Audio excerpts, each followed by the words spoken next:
হে guys, আসসালামু আলাইকুম। Welcome back to my channel Ruma's team's kitchen. আশা করি প্রত্যেকেই ভীষণ ভালো আছো, আলহামদুলিল্লাহ।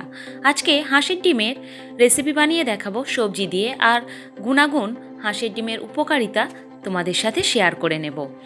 হাঁসের ডিম 4টে রেখেছি, শিম কয়েকটা রেখেছি, মটরশুঁটি আছে, একটা মিডিয়াম সাইজের টমেটো, আর আছে ফুলকপি। ডিমটাকে ভালো মতো সেদ্ধ করে নিতে হবে। 5 থেকে 7 মিনিট খুব ভালো মতো আমি ফুটিয়ে বয়েল করে রেখেছি ডিমগুলোকে, আর হাত দিয়ে এইভাবে চেপে চেপে ঘুরিয়ে আমি ডিমের খোসাটা ডিমের থেকে আলগা করে নিচ্ছি, তাতে করে ডিমের খোসা ছাড়ানোর সময় অনেক সহজেই ছাড়িয়ে নেওয়া যায়।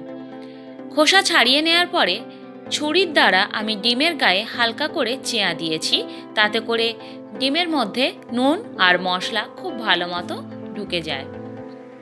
দেখতেই পাচ্ছ, কাছ থেকে দেখিয়ে দিচ্ছি।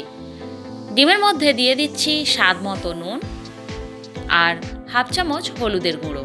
হলুদের গুঁড়োটা দিয়ে মাখিয়ে কড়াইয়ের মধ্যে আমি 2 টেবিল স্পুন সর্ষের তেল অ্যাড করছি, আর ডিমগুলোকে দিয়ে ভেজে নেব। একটা হাঁসের ডিমের মধ্যে থাকে 181 ক্যালোরি, প্রোটিন 13.5 গ্রাম, ভিটামিন B3 থাকার কারণে ব্রণ, এক্সিমা, ডার্মাটাইটিস প্রতিরোধে সহায়তা করে থাকে। একই তেলের মধ্যে আমি একটা মিডিয়াম সাইজের পেঁয়াজ দিয়ে একটু নাড়াচাড়া করে একটা মিডিয়াম সাইজের টমেটো অ্যাড করলাম। আর এই ডিমের মধ্যে ভিটামিন B6 থাকার কারণে পর্যাপ্ত পরিমাণের ঘুম হতেও সাহায্য করে।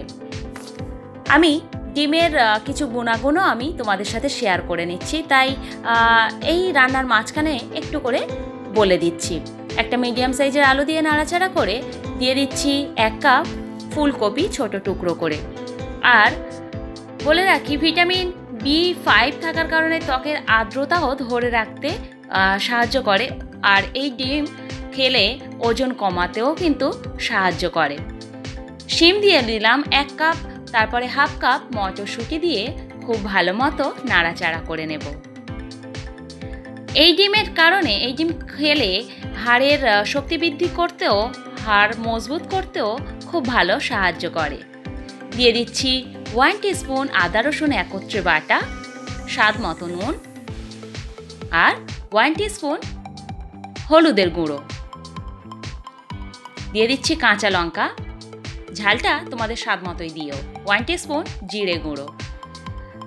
রেসিপিটি ভালো লাগলে অবশ্যই লাইক কমেন্ট করতে একেবারেই ভুলো না, আর ভালো লাগলে অবশ্যই ফ্রেন্ডস ফ্যামিলি সবার সাথে শেয়ার করো। আমার চ্যানেলে এখনও পর্যন্ত যারা নতুন, প্লিজ সাবস্ক্রাইব করে আমার পাশে থাকো।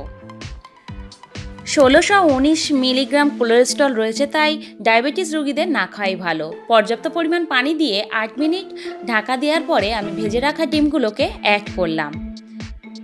আবারও ঢাকা দিয়ে দিচ্ছি প্রায় 10 মিনিট মতো। 10 মিনিটে রান্নাটা অলমোস্ট রেডি হয়ে গেছে। একটু নাড়াচাড়া করে নিচ্ছি। মুরগির ডিমের তুলনায় হাঁসের ডিম অনেক বেশি প্রোটিন, তাই সপ্তাহে 4 দিনের বেশি না খাওয়াই ভালো। রান্নাটা একেবারেই রেডি হয়ে গেছে, ওভেন অফ করে দিলাম। সবাই খুব ভালো থাকো, আল্লাহ হাফিজ।